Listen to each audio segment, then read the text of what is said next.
প্রিয় বন্ধুরা, আজকে আপনাদেরকে দেখাবো কিভাবে ক্রেডিট কার্ডের টাকা বিকাশের মাধ্যমে উত্তোলন করা হয়। আজকে আমরা অ্যাড মানি শিখব। চলুন আমরা প্রথমে চলে যাই আমার বিকাশ অ্যাকাউন্টে। আমরা অ্যাড মানিতে ক্লিক করব।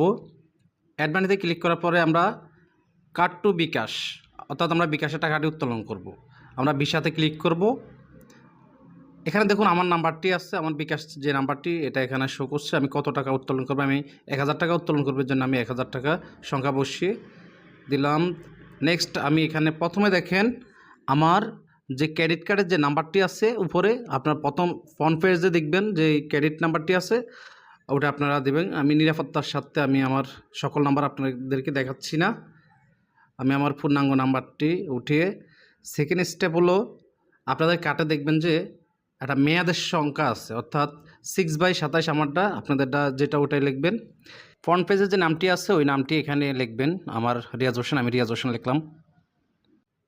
কার্ডের অপর প্রান্তে দেখবেন যে সিবিবি নামের একটি সংখ্যা আছে, ওই সংখ্যাটি দিবেন এবং ট্যাপ করে দিবেন।